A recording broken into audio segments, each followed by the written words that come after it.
Welcome back, everyone, to episode 4 of Healing in Hindsight. And we are now in November.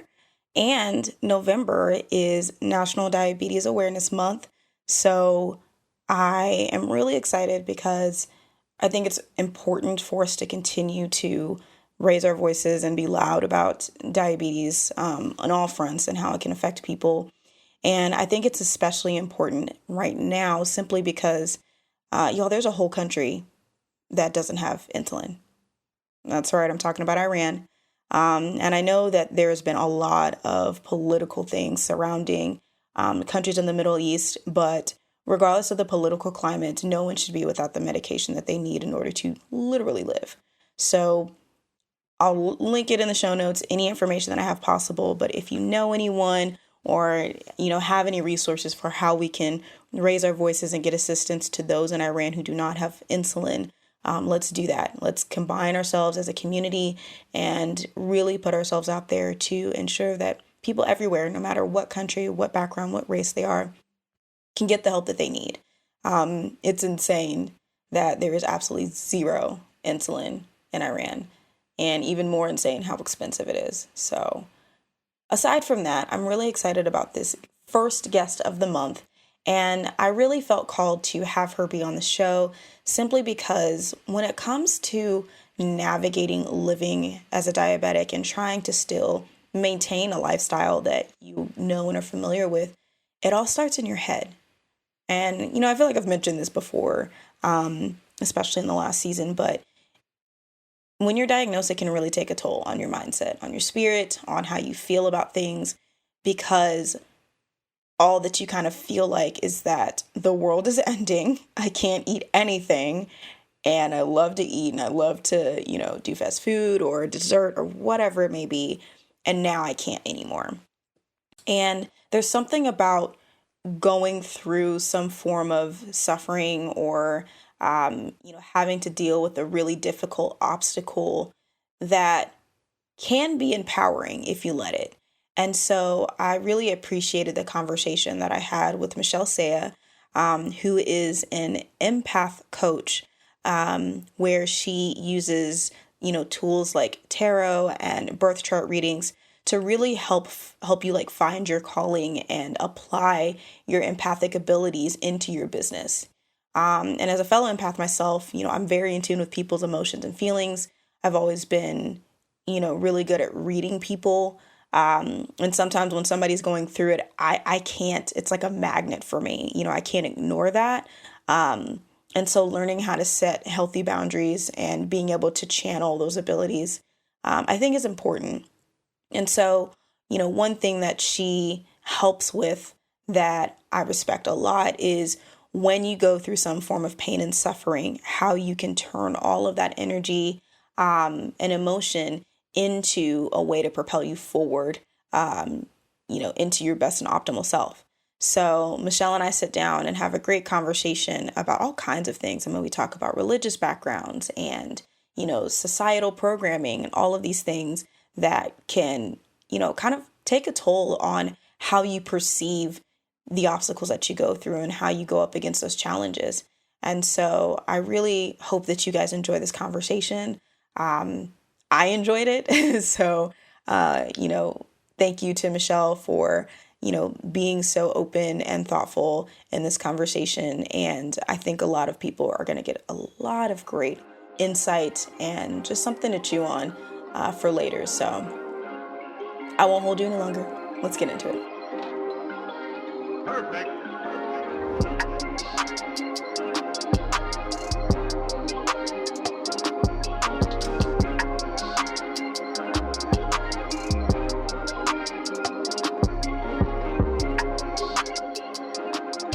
You're listening to Healing in Hindsight, your no BS source for thriving with diabetes. What's up, guys? I'm Taylor Danielle, and it's my goal to help millennial diabetics like myself live an amazing life without your diagnosis getting in the way. I get it. I was diagnosed back in 2015 with type 2 diabetes, and it was really hard to find people around my age to understand how to travel, socialize, or even have meaningful relationships. But I feel like with a focus on mindset, perspective, and nutrition, together we can take back our health and our lives. Consider this the red table talk, but for diabetics. Minus the entanglements, though. So let's do it. All right, cool. Well, hi, Michelle. Hi, Taylor. How are you How are doing? you? I'm I'm doing doing good. I'm doing fantastic. Happy early Halloween. It's such a Right? witchy time of the year, and it's also Scorpio season. So I'm feeling all the intensity, and I'm super thrilled about it. I'm a huge Scorpio junkie. So Okay. yeah. I know a couple of Scorpios. Yeah. My best friend, she's like on the cusp. She's like a Sag Scorpio, Me but too. she Cool. tries to she tries to deny her Scorpio side sometimes, but like it's there. Um, are you dressing up this year? I unfortunately am not. I'm going to actually facilitate a tarot class for Halloween. Online tarot Nice. class. So I'm super excited. It's actually going to be the first official tarot class that I'll ever be hosting. It used to be something that I just did with my girlfriends at their house with the bottle of wine, and that was fun. Hey, So that's this, always a great bonus. yeah. So how about you? What are you doing for Halloween? I don't know yet. There's been a couple ideas that's been thrown out there. Hmm. I am dressing up. My friend officially confirmed that he has everything that I need. I have a sword to go with it. Just a hint Awesome. there. Yeah. But I was a little nervous that it wasn't gonna happen. Because I'm like, I didn't really Mm, put in as much effort. Like I love Halloween. I love cosplay, all of yeah. that. Like if I have to dress up for it, I'm down. Like I was that kid in Amazing. school, Yeah. and so it's one of my favorites. Um, but this year, I didn't really care about even it being like a pandemic kind of setup. It was just Hmm. like trying to take the time to plan everything out because I don't go half-ass with costumes at all. I love So that. I love that. it was just like, okay, do I have the room to do this? I don't know. I might have to do a miniature version, but Yeah. I think we're gonna try to do something just because it's like something we've always done. Even if it's me prancing around the house in my costume, I'll totally do it. It's fine. Oh my gosh, I Works for love me. that. It's like go big or go home, right? Especially this Right. year. It's just been so exhausting. Might as well just go all out. Have the time of your life. Right, Yeah. right. And I mean, why can't every day be a costume day? I'm kind of feeling like Right? that's what we're approaching. If we're gonna be at home anyways, like I might as well have a theme Yeah. every day. I'm totally for that. I love That's that. awesome. I love Well, that. I hope your class goes well. Thank you so much. I'm excited. Yeah, yeah, that'll be really cool. You have to tell me how it goes I and when your will. next one is so I can hang out with you guys. Yes, absolutely. So I'd love to kind of jump in and, have everybody kind of get to know you a bit Sure. and who you are, what do you do, Mhm. and kind of what your passions are. Yeah, absolutely. So, my name's Michelle Saya, and I'm an empath mindset coach. So, I help intuitives and sensitive types cultivate their gifts, their inherent gifts that they were born with, set intuitive boundaries, and learn how to thrive in both their life and business. And I use it with a certain set of frameworks. So, I incorporate birth charts, astrology aspects, tarot cards, just like we were talking about earlier. And we also talk about NLP, CBT, and shadow work. So all of these, it's integrated depending on the client's specific needs. And Mm, yeah, it's just been so much fun just hopping on this journey. And this has been also recent. Spirituality hasn't always been a constant theme. Being on this conscious spiritual journey, it's just something that I mhm, came into like about the last 5 years. And, mm. fast forward to today, I'm just so blessed to have come into this purpose and this calling and just help serve and help people gain clarity and comfort in their lives. That's pretty awesome. Thank you. So with that, in the last season, I was asking people how 2020 has been treating them. And so Yeah. I'm sure we can all agree to some degree 2020 hasn't been our best Oh friend. It's boy. it's been eye-opening. Like 2020 hasn't been Mm. all bad, but there's definitely a lot of, shaking my head moments than there is like, all right, win moments. So I want to be more optimistic because that's just who I am and Sure. ask, what are your goals for 2021 since we're like, what, Yes. 3 months away now almost? 3 months away. It's crazy that this year just went right by. But I love this question because a lot of people have asked me how this year has been. And so Mm, 2021, I do have a lot of goals, but the goals that I am setting for next year, it's very different from how I usually set goals. mm, Some of the goals, it's based off of a lot of feeling. it's less ambitious driven. So what I mean by that is I'm actually goal setting to be out in nature a lot more. Like I miss being out in nature. Sometimes I get so absorbed in the work that I do. I love my work, but I Yeah. also need to set enough time to kind of enjoy the slow living process of life and the organicness of life and allow inspiration, serendipity moments to happen. And when we Yeah. live in such a society that's structured in structure, if you will, it does not allow for magic to happen. And magic is, to me, in the form of inspiration. And so that's a big goal, being out in nature. So I'm already starting to kind of meet this goal where I'm intentionally looking for hiking spots this fall to go Mhm. out. Um, I love going for walks. So that's something that I'm really looking forward to now that I'm living in upstate New York. Because of this Mhm. year, I moved from Brooklyn to upstate unexpectedly, but it's been a huge Mm. blessing. I, looking back now, wouldn't have it any other way. I'm so much more happier here. I feel much more in my Yeah. element. And I think another goal is I want to write a lot more, just like personal narrative writing, writing more about spiritual practices and really getting into that flow because I think that allows me to cultivate my relationship with myself. Yeah. So those are two big main things. And making sure my mom sends me more photos of our dogs and videos of our dogs, making sure her ratio of sending me these dog videos goes up in 2021 because they live in California on the other side of the country. And Mm. there's something about animals, like especially ones that I've bonded with, that there's this kinship there and there's this comfort Mhm. that just takes you to another level, especially with me being an empath. I feel deeply Mhm. connected with my pets.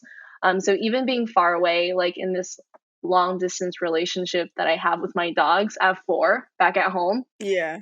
Oh, man, Yeah, goals. right? And like next year, I've been like bugging my boyfriend like once a week. I'm like, can we get a dog? Can we get a dog? So I don't know if we're going to get a dog next year, but if that can be a goal, that would be a really nice goal to have. So we'll see. Those are some of my You know, goals. Yeah. there are 2 here that if you ever wanna just borrow them, Oh my especially my gosh. oldest, Yes. she loves all of the attention in the world, I love that. and I'm sure she'd be glad to meet Yes. that goal for you. Yes. Give me a little bit of a break.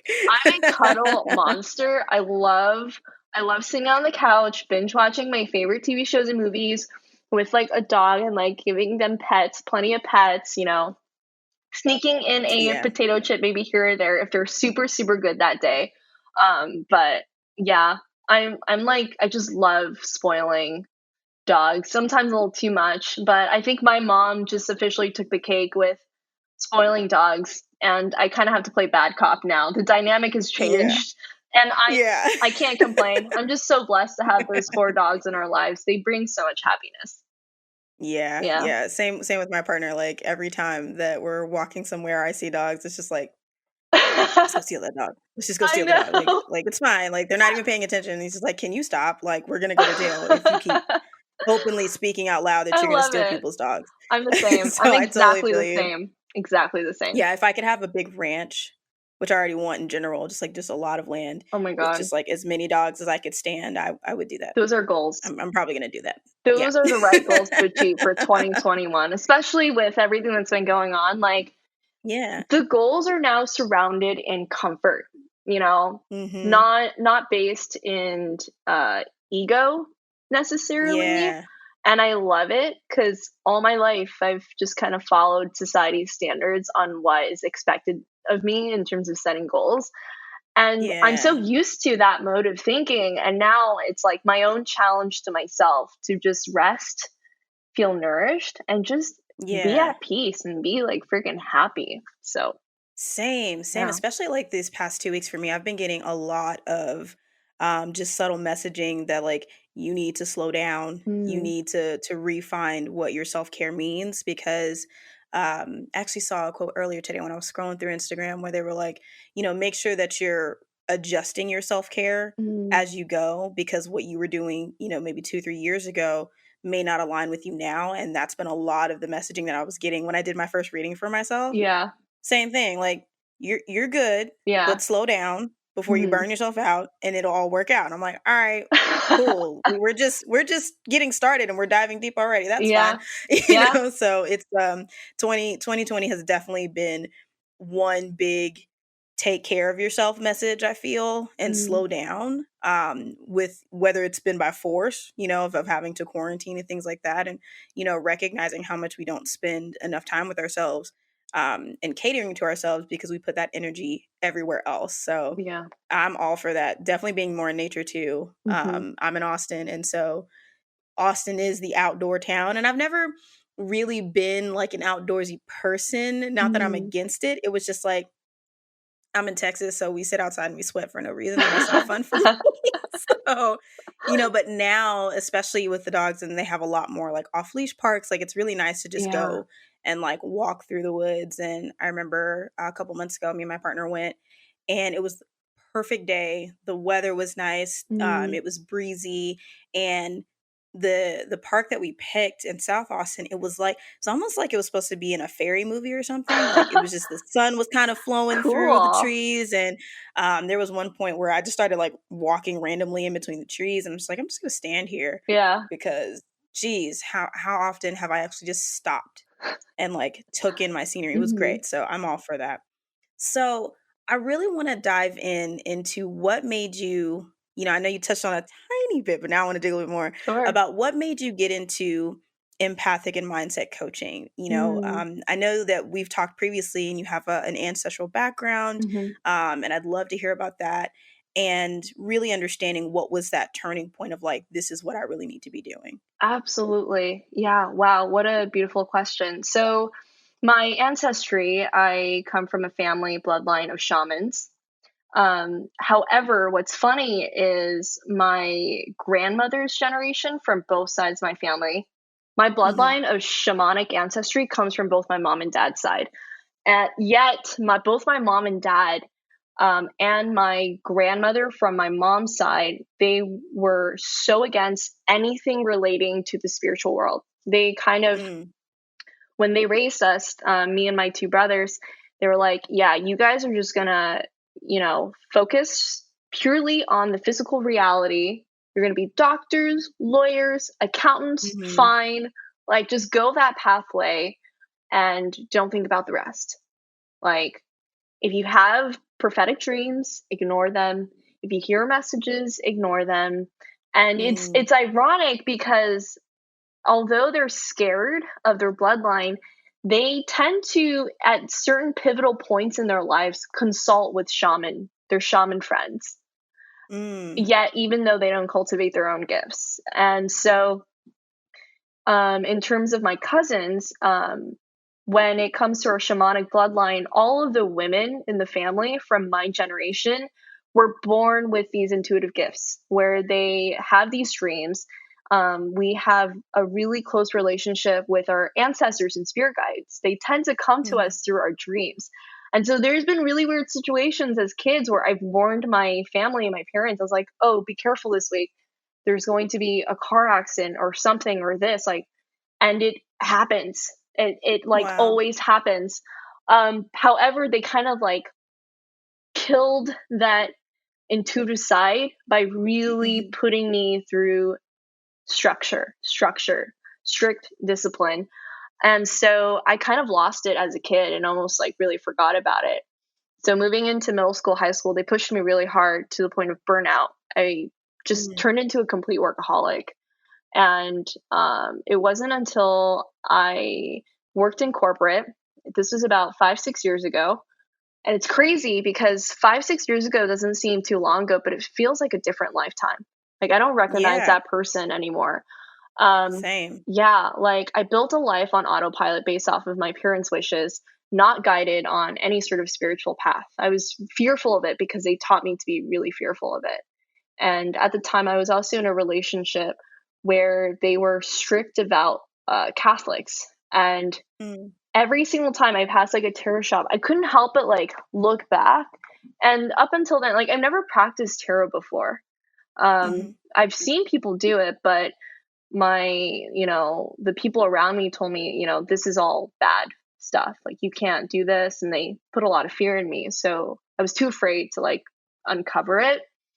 Right. So at my workplace 5, 6 years ago, went through a really traumatic event. I was held at gunpoint, lost someone during this shooting incident, and I Yeah. went kind of blank. Like, it's as if someone kind of switched a light in me where Mm-hmm. I could see something that felt quite like my perception of the world changed. I started Mm-hmm. realizing everything that I built, I couldn't identify or attach myself to it anymore. It just all of a sudden felt misaligned. And Yeah. I felt Yeah. like I woke up.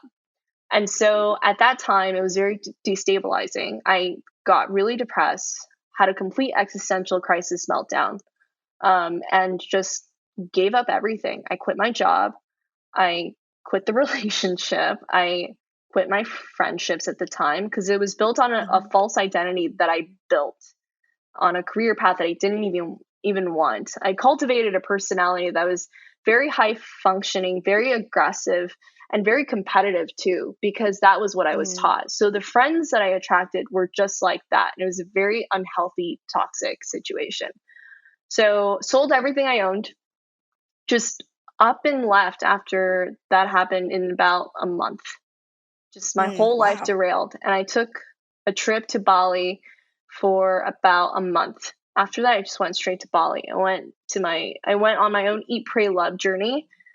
Went Yeah. on my first I solo totally want to trip. do that. You should. It's, oh my God. Even if it's somewhere else, I recommend Bali, but just having a solo trip where it has this undertone of like serendipity, and it's like, I don't know what the future holds, but I'm ready for it. Kind of like Yeah. not holding an itinerary, you just kind of go for it and show up.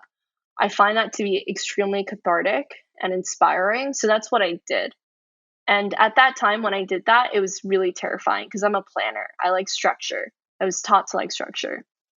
So it was really scary, but also the most liberating time of my life. And that's when that opened the door to me feeling really connected with not Mm-hmm. only my ancestors, um, but my intuitive gifts. It kind of like opened the door, but it was very unhinged. I was so scared. Like, it was kind of like a flood of like Yeah. intuitive messages and like nagging feelings. And I became so sensitive. Like, I could like sense what people were thinking and feeling, and it freaked me out. Like, I did not know Yeah. how to set boundaries. And so I just felt chaotic. And so that was the beginning of this 5 year journey where I had to learn how to walk and run and thrive, being awakened and being Yeah. conscious that I'm on this spiritual path. And so, fast forward to today, I just am so blessed to be in this situation.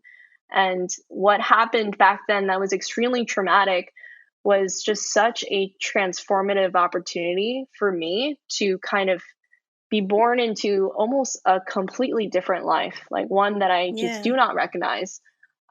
So, my parents, they don't really know quite what I do. Uh, and it's okay. I think they have an Yeah. inkling. And I think there's a part of them that's accepted the fact that there's no way they can close the connection that I have with my ancestors. And Yeah. they kind of gave up on that. They just kind of let it be now. I think they just got tired. They got tired because I was just like, the faith just started coming in.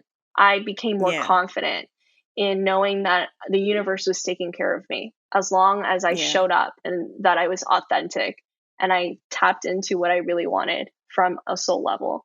And because of that, they saw me much happier, much less stressed out, less depressed. Yeah. And I think ultimately my parents just wanted me to be happy, and they were all dealing with their own wounding as children. Mm-hmm. And so I also did a lot of forgiving. with my parents. That didn't come easy, but it set me free. So Yeah. that's a bit of how I finally arrived to this point today. Wow, it's crazy how beautiful chaos is and what it brings out of you. I mean, I know they say all types of things, Yeah. pressure makes diamonds and things like that, but I think when you don't connect with those analogies so easily because like I'm not making diamonds or, trying to get Yeah. pearls or something like that, it's hard to really understand that those moments where you feel cut deep or like Mm, things are just really roughing you up is really just polishing you and helping you find where you're supposed to actually be. hmm. Because I'm definitely a believer, that the universe sets you up in situations where Hmm. it's like, hey, this sucks 100%. Like, no doubt that this sucks. But how did you come out of that? And if you Yeah. came out of that and you're so much stronger and you're more confident and you're able to really just own who you are in that, then was it really that bad? And I think that I always have to look back at the things that I face of like, I thought the world was just going to end, nothing could make it right. Like, but it taught me like this hustle mentality of like, okay, you don't really have time to sit here and wait. My mom was definitely not someone where like if I remember I got a stomach ache one time and I'm laying on the floor like Yeah. mom, like I just wanted her to come nurture me, and she brought me a bottle of Pepto Bismol with a Mm. straw set on the floor and was like, all right, let me know when you're good. Like, it just wasn't one of these things where it's just Yeah. like it's time to sit here and baby you. Like, Mm. it built this philosophy in me of like, all right, you got 2.5 seconds to cry, Yeah. and after you do that, then what? What's your plan? like Yeah. like there's no time to kind of wallow. But I think that soul searching kind of journey is what helps bring you into, okay, I'm understanding who I am, and kind of that turning inward. Hmm. So I'm curious to know, like, as you're moving through these traumatic events and experiences, like what challenges did you face in trying to shift your mindset Mm. into being open to, or reopen to your gifts essentially, and like stepping into your true power of who you are? Sure. So I love this question. And it's interesting that I'm just realizing that this is the first time anyone has asked me such a nuanced question. And to answer it, one of the biggest things that I noticed that came in the form of a spiritual test is how deep is your commitment to your journey, to Mm, step into your calling. And what that shows up as is people will enter your life to test that faith. right. People will poke holes at it. They will test your imposter syndrome level, say things in deliberate disagreement, not to evoke a stimulating conversation, but to kind of put your energy at a level where you invite self doubt. Mm, And that can be a very scary and debilitating feeling, especially when you're just getting started on the journey. right. And so, one of the hardest lessons that I've had to learn is really setting strong, intuitive boundaries and learning how to lovingly let people go. Yeah. Letting people go in a form of stoicism. It's you have to almost be ironically objective. It's like, okay, if you know you have to reach this calling, and in order for you to reach this calling, there are certain attributes that you need to surround yourself with to cultivate that. You're going to be dragging your feet in the mud if you have such baggage of people that are pulling you back from where you want to Right. go. So the simple answer is just let them go.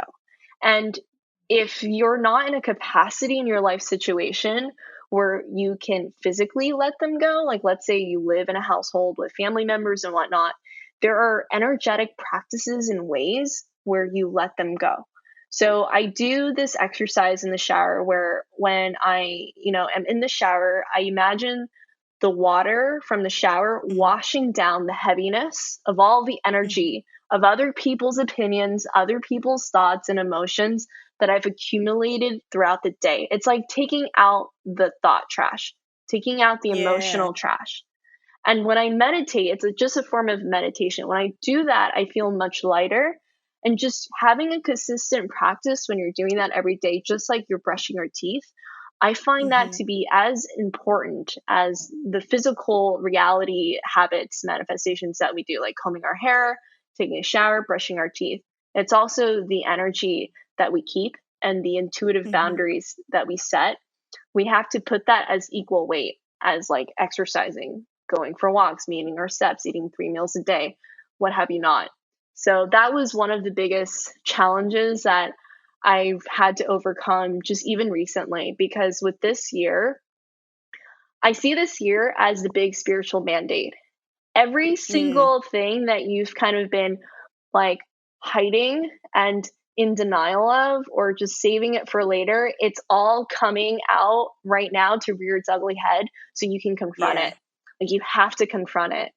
And so the chaos of this year came in the form of a lot of communication conflicts or misalignment in values in life, which is okay. Yeah. There's a beauty in chaos in which you now know, if now's not the time to let them go, when is it?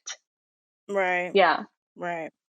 So I'm curious, like, so talking about societal views, like, how did you navigate, especially because I know we talked about this Yeah. previously, but like the religion and faith aspect of it, because it's definitely 2020 has definitely challenged faith in a lot of ways, and I think we've seen it with other kind of global or uh, the World Trade Center came to mind, of like these big huge events that kind of rattle our entire society, our nation, or even the world in light of a pandemic, Yeah. and how we lean into our faith or religions in helping to support that.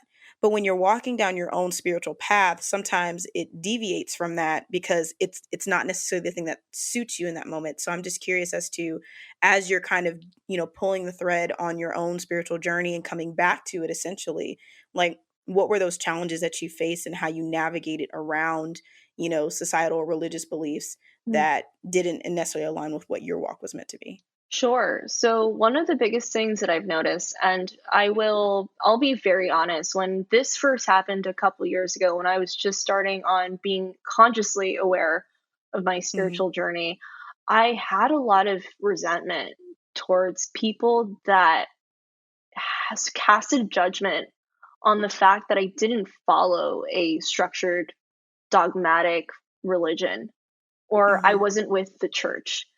And it's interesting because I grew up in a very religious community.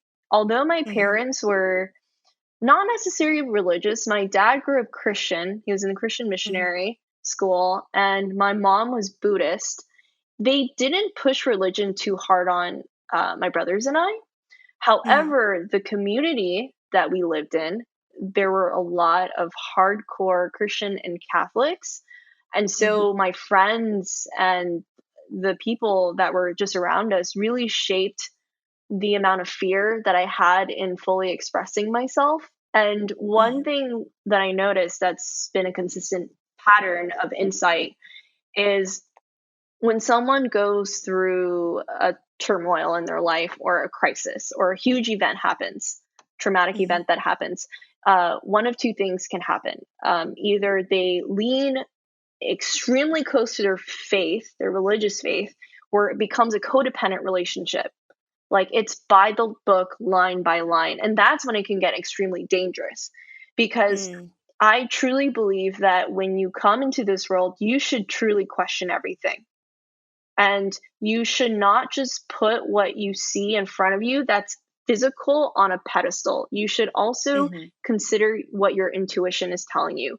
Just because something is not physical and it's something that we can't see doesn't mean that it does Mhm. not exist. Right. Who in society told us that existence only lies in what we can touch and what we can see and what it can be proven? And so, Right. but the irony in that is like someone created like the Bible, right? And Mhm. I studied the Bible. I chose entire semester in college when I was in New York, just studying the Bible because I was so Mhm. fascinated by it. Like I love Mhm. storytelling, and so I saw it more as a storytelling aspect where I could learn lessons and moral like themes about it on just Yeah. understanding humanity as a whole. So I find a lot of value in spiritual texts and religious texts, but some people, they take it onto an extreme step where Yeah. they put guilt and they come towards you in a almost self-righteous way where it's like, if you don't follow this scripture, if you don't follow this part of the book, then you have sinned and therefore you will just, this will be the Mm-hmm. consequence. And it's just so damning and Mm-hmm. so limiting. And my feeling of what I believe like God and consciousness to be is, it's supposed to be freeing. It's supposed to be liberating. It's supposed to bombard you with so much love. You are in awe Mm-hmm. of it. And anything that makes your body and your mind feel restricted, to me, doesn't feel like I'm being closer to God or the divine or Right. consciousness. And so when someone encounters a crisis, either they lean really close to it and become so codependent, or they completely leave it more often than not. And so that's Right. something that's really fascinating. And people are presented with choices. Everyone has free will. And so that's part of the reason why I do the work that I do, because I truly find value in having people build up their courage muscle and tapping into Mm-hmm. their intuition. And I think people inherently do have the desire. They've just been so beaten down by fear and Yeah. structure. And like just diving into yourself and knowing yourself and coming home to what aligns with you on a soul level should feel more Mm-hmm. fluid, should feel more abundant. It shouldn't feel that constricting. Yeah, yeah, no, I feel that a lot because, I too grew up in a Christian household. I wouldn't say it was strict. I think my parents really just wanted to do the best that they could in helping me understand the enlightenment that Mm, they felt when they came into their faith, and like that same liberating aspect that they felt when they really like connected with the divine and everything that they, were able to receive and blessings of that. But it came off strict mm, because from my perspective it was just like, you're just telling me to follow this thing, or like yeah. I got in trouble, now I have to memorize a scripture. All right, cool. How is this really helping me discover my own path and my own walk in spirituality? But as I've gotten older, that's where I've started to see those lessons like actually pick up, and make sense, because in a way it was teaching me, like you said, choice Mhm. of how do I want to go about this situation. And my dad, constantly quotes the Bible to me, but it was never in a way that felt condemning. Mm, It was more in a way of like I don't want to say riddle. Riddle's not the right word.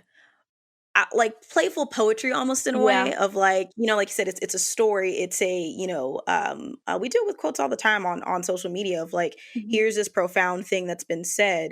What do you take away from that? Yeah. And so that led me to a deeper appreciation for the Bible, in a sense of, my partner says it best, principles. Hmm. There's very deep principles in it that can apply to anybody, and it's all about how you take that and how you utilize that to propel you forward. I actually have one of the scriptures that my dad used to tell me, my sister, all the time, tattooed right here in the middle of my arm. Yeah. And it was basically just saying like, in all thy getting, get understanding. Mm, And he drilled in us, don't ever walk into a situation and not understand what the situation is that you're in. At the point that you don't understand something, mhm. that's when you need to. That's where the wisdom is learning to assess and be able to see your environment and know that you are comfortable in it because you understand what's happening. He used to Beautiful. say, whenever you're sitting in a crowd and you want to learn about somebody, just sit Yeah. back and be quiet. Yeah. You'll learn everything you need to know. And a lot of that, I'm grateful for, because I definitely understand a lot of people did not have that kind of freedom in a way where like, he says, I'm gonna say this here and you either gonna take it or put it on the shelf, Yeah. and I appreciate that so much, because that's what's led me to my own path. Even though it's not the same as what my parents follow, it's still very much in line of like, I'm consciously thinking through and making the choices. Yeah. And that's what's had me re-explore things like tarot and readings and stuff like that, because I did grow up with a lot of sense of, I'll use Harry Potter for example, where it's witchcraft, it's terrible, like, they hid it from me, they didn't want me reading it and all that stuff like that. And it was like a childhood misunderstanding, because they're like, hey, we found bottles under your sink and there's mixing stuff. It's But so every morning funny. before yeah, before I went to school, I would watch Bill Nye the Science Guy. Yeah. And I was so fascinated by the beakers, and I didn't know it was dry ice and water with the smoke. I'm like, I'm going to be a scientist. Yeah. And they thought that I was practicing witchcraft. And I'm like, oh, no, that wasn't it. I was trying to be a scientist. So, It's literally chemistry for your thoughts. It's right, chemistry, and then it's chemistry of the non-physical, but it's essentially the right. same thing.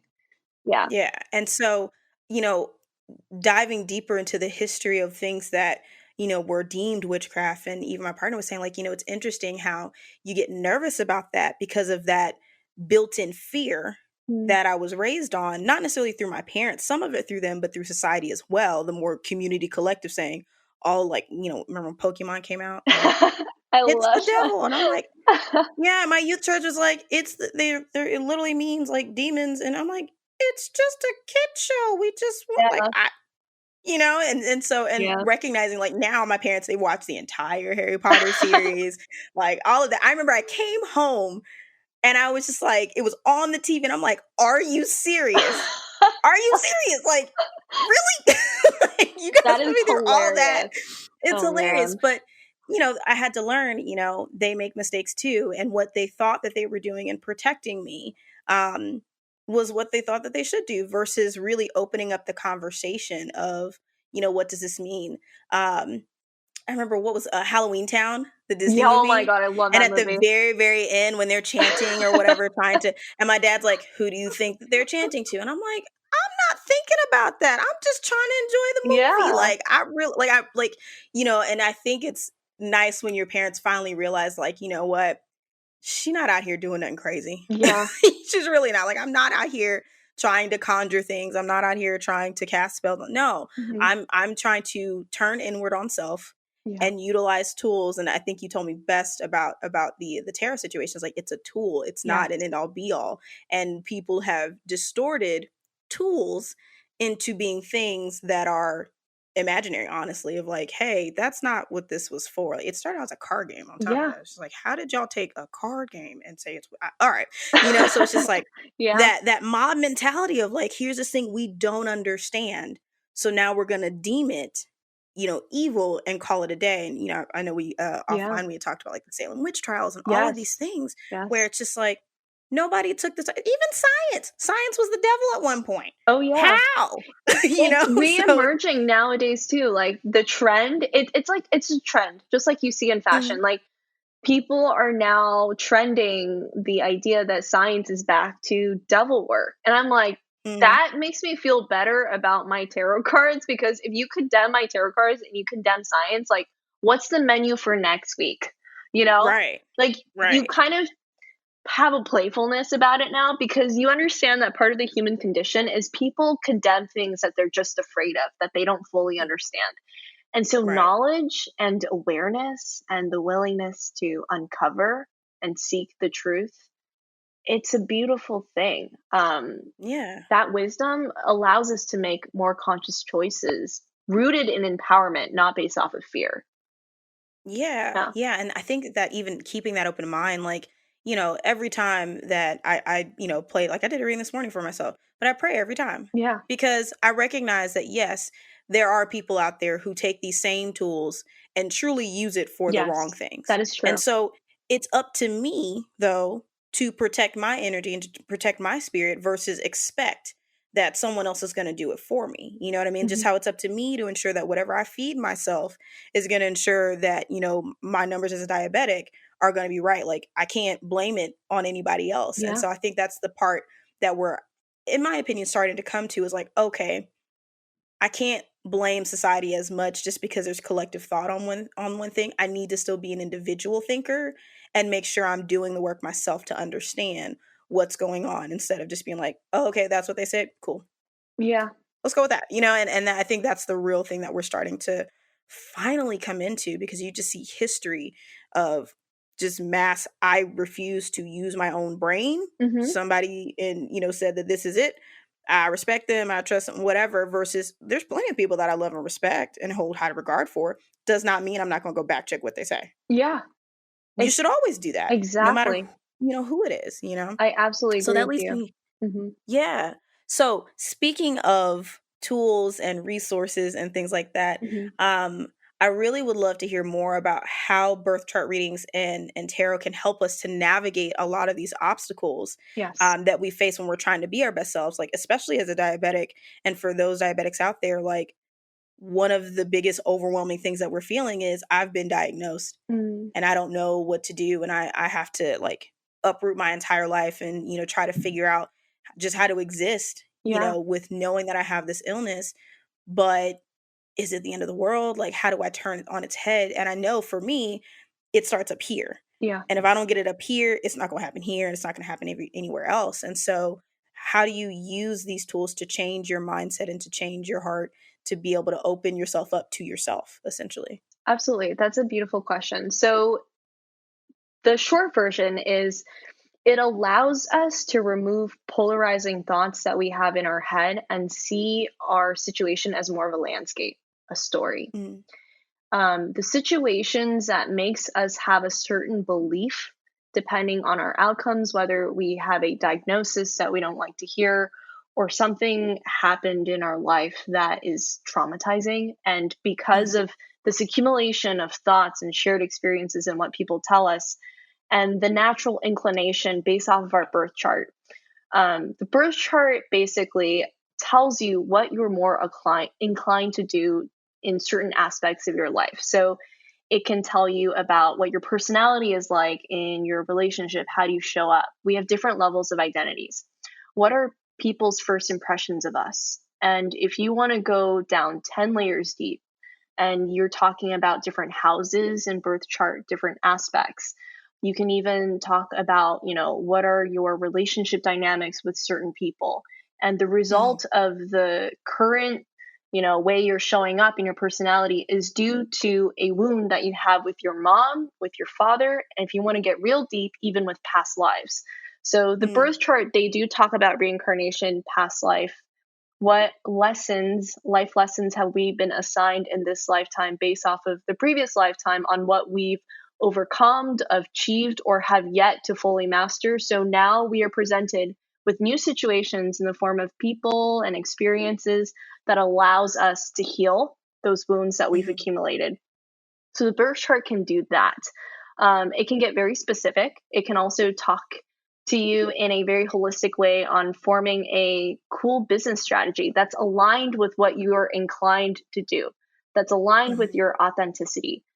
And there is a placement in the birth chart called Chiron, and it's the wound that we've been assigned in this lifetime. And mm, this is something that I bring up in my framework when I coach my clients because oftentimes it's extremely accurate.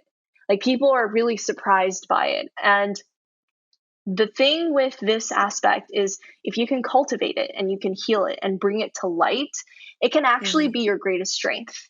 And part of the life purpose that we have in the birth chart framework is to turn what we define as our Achilles heel, our weakness, how do we mm, cultivate it and how do we turn it into a superpower so that we could become more aligned with ourselves, and it removes the imposter syndrome. A lot of the mm. people that come to me have extreme imposter syndrome. They're feeling a little lost. So Yeah. this can be a very healing process, deep healing process for them. When we go through the birth chart, there are certain questions that may come up that gets very specific, and that's very natural. And that's when we turn into the tarot cards. And the tarot cards, like we both mentioned, is a spiritual tool. It allows you to hold up the mirror to yourself that's deep within the psyche. People that are too afraid or haven't had the opportunity to exercise their intuitive muscle based off of the programming of what they've learned in their environment, what people have taught them, the tarot cards allows you to kind of be childlike, imaginative, take you back to your 8-year-old, 10-year-old self, where you tell Mhm. stories, things that, you've experienced when you were a child or tough times in your life, whether you've, been brokenhearted by a relationship, you see it projected out in a safe way through the cards that you're reading. The cards may have meanings, but you also give meanings to the cards. And so, based Right. off of that, it's a safe way for you to heal. It's kind of like your diary entry through imagery. That's what I see Right. tarot cards as. Can people use it in a witchier way where they set intentions and cast spells? I personally haven't seen that. Tarot is just a way of reading, but again, it depends on the individual. Like, make sure, just like when you're choosing out the right, car dealership or finding the right insurance agent, make sure you're going Mm-hmm. to the tarot reader that you can trust, that has the right intention. It's all about the Right. intention that you set. You can use tarot as a weapon, or you can use it to save your life. You can use a car to save your wife's baby if, like, she had a early pregnancy and you need to rush her to the hospital, or you Mm-hmm. can drunk drive in a car and kill someone. Like, everything Right. can be used both as a tool and as a weapon depending on what your intention is. So that's basically how I incorporate birth chart and tarot to not only provide comfort for people that are going through really hard times, they're going through a Mm-hmm. spiritual existential crisis, but provide them clarity on what the next step is. And this is very co collaborative. They usually uncover the answers themselves just by allowing themselves to tune in and hear themselves, their intuitive side, for the first time. Yeah, I think that's something that was interesting when I had my first chart reading and then my first tarot reading.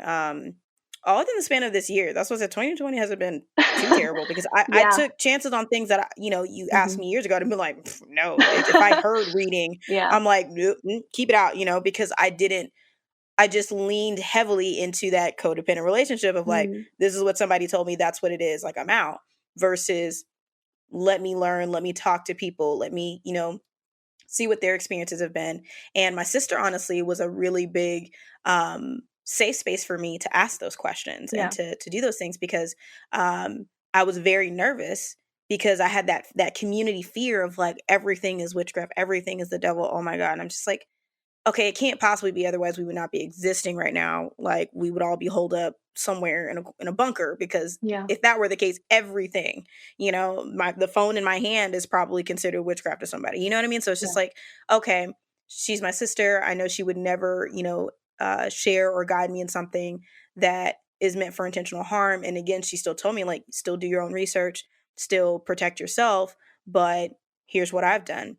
And then, my close circle of friends.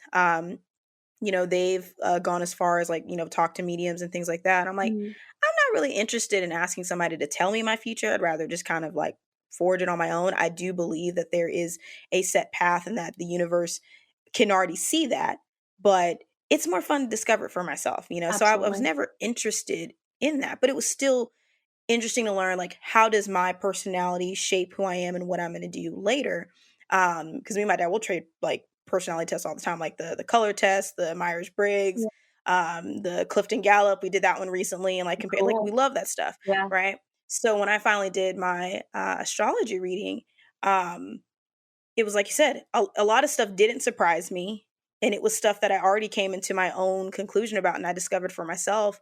And I never said anything until after, Mm. because they always joked about like, oh, you can't go to anybody who can do readings because they're just going to tell you what you want to hear. Mm. But I went in it was still with an open mind. And, my illness came up in Mhm. my chart, and that like whatever work I'm supposed to do, seems to be rooted, in some kind of medicine like field. And I'm like, that's hilarious. Like, do you want to know what my current setup is right now? Yeah. And then when I moved into tarot, and had my reading, gifted to me, same thing.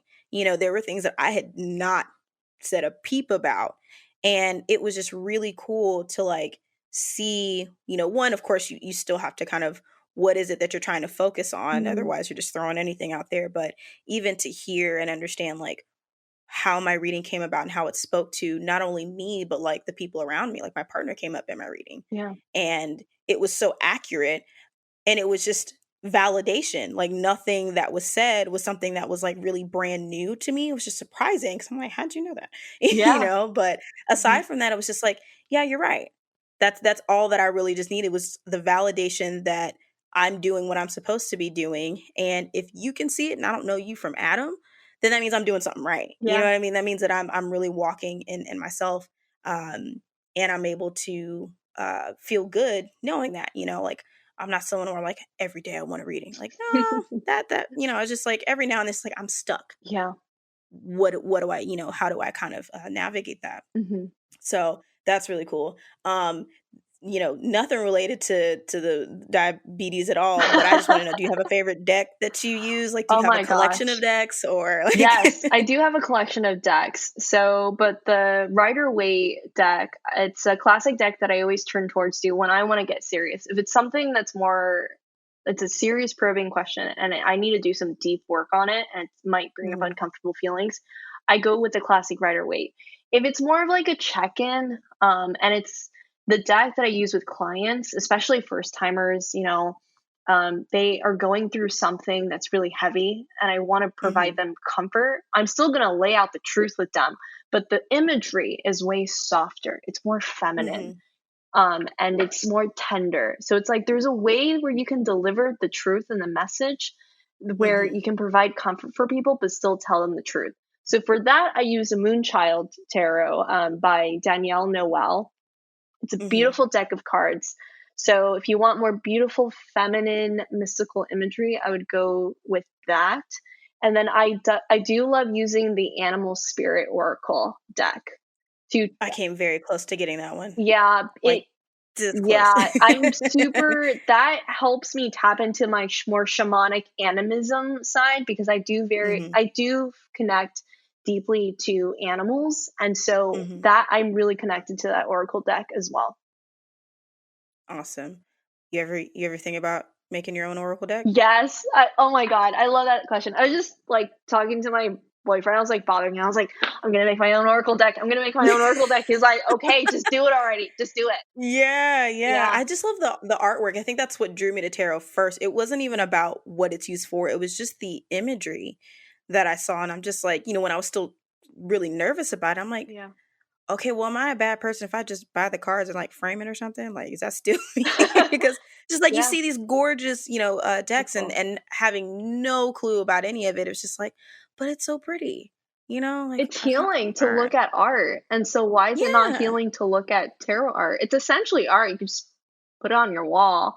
right, It's interesting that you brought that up because I'm creating a framework called the empath archetype. Which empath archetype are you? And it's based off of different goddess type energy, mm-hmm, based off of the birth chart framework. And so it would be so cool. And I know it's going to take some time for me, but it'd be so mm-hmm. cool to create a inspirational oracle deck based off of that empath framework that I'm building. So you just got Yeah, me really that'd be really excited. cool. Yeah.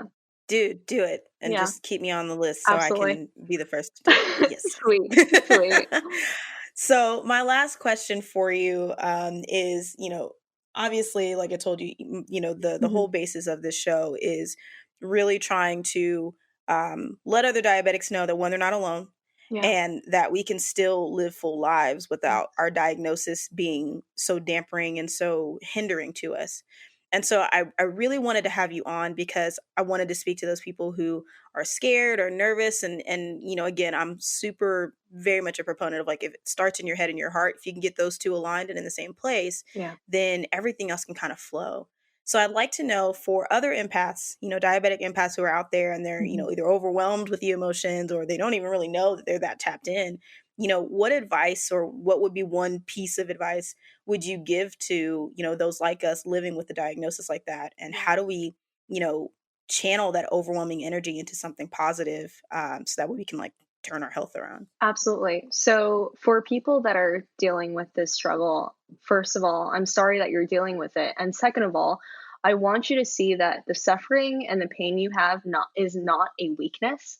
It's actually a open opportunity for you to build up this intimate connection that you can have, connecting with other people that are going through with what you're going through.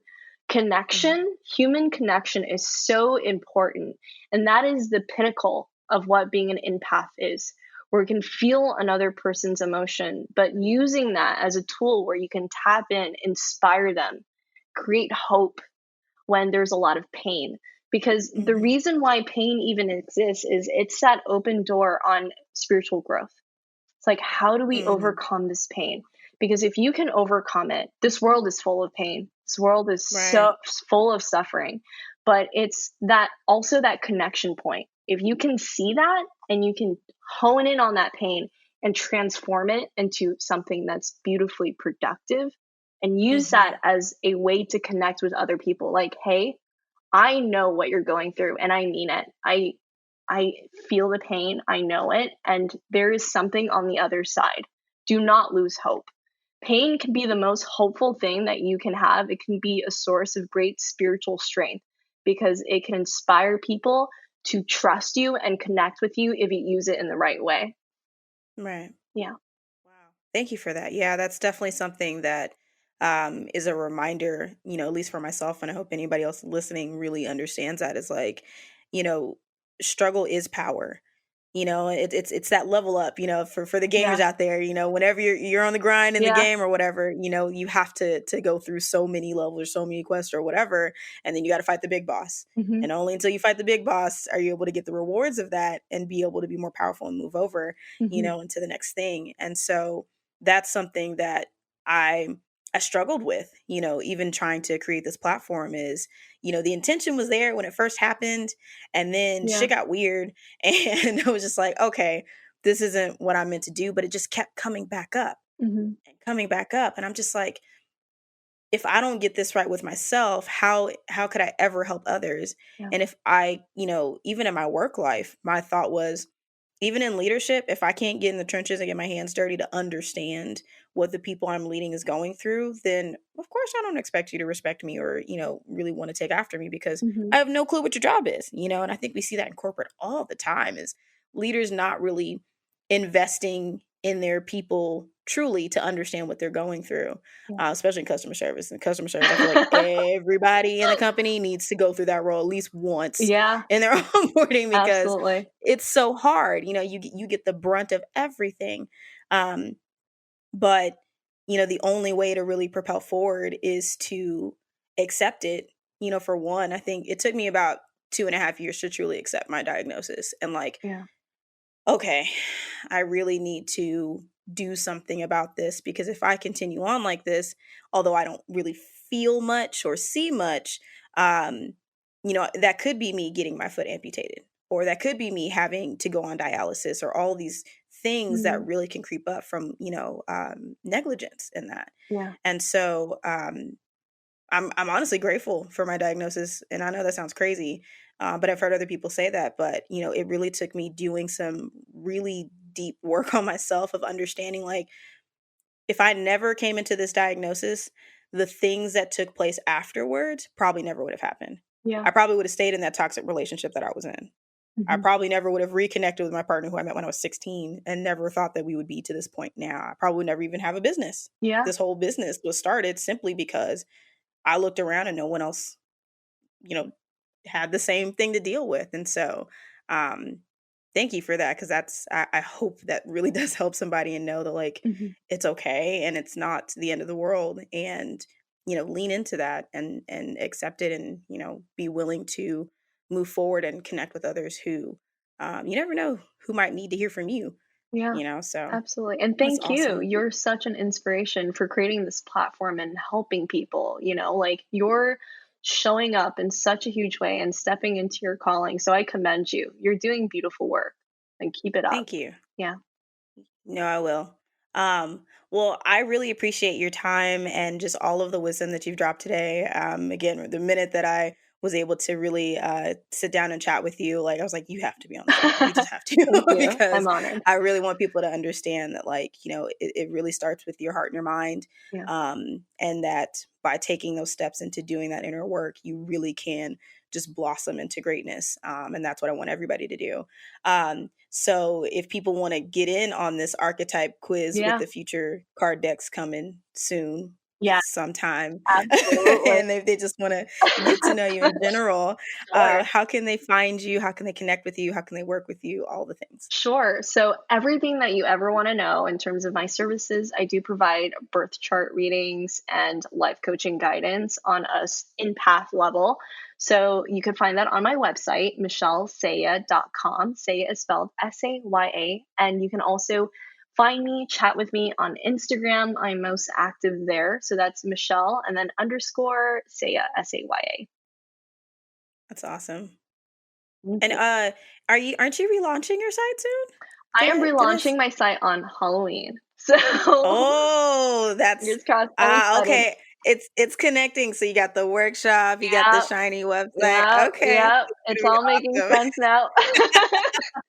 There's a plan there. There's a plan There's there. always a plan. Yeah, That's awesome. Well, Michelle, thank you again. thank you. Would love to have you back anytime. So, Thank you. she also has a podcast, y'all. Oh, So make yeah. sure Yes, that you give go it a listen. listen. Yes. What's the name of your show again? Thank Oh man, you. um, it's been great. So we'll catch you guys next time, and all the things. Take care of yourselves. Take care. Bye. All right. I hope you guys really enjoyed that episode. Again, Michelle is just such a bright and positive light, and I appreciate all of the conversations that we've had, even prior to the show. They've always been super meaningful and has always given me something to think about. And it kind of almost felt like a sign to just check in with myself too.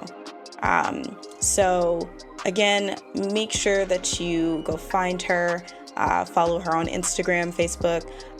Her podcast show is called The State of Being. I'll link it in the show notes. She's already got season 1 up, and I know she's working hard on season 2 very soon. But yeah, reach out to her, and I promise you will not be disappointed.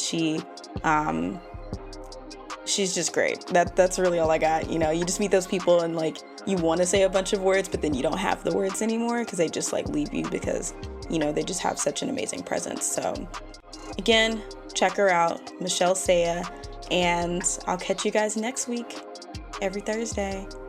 And you know where to find me: Instagram, Facebook, YouTube. Until next time, guys.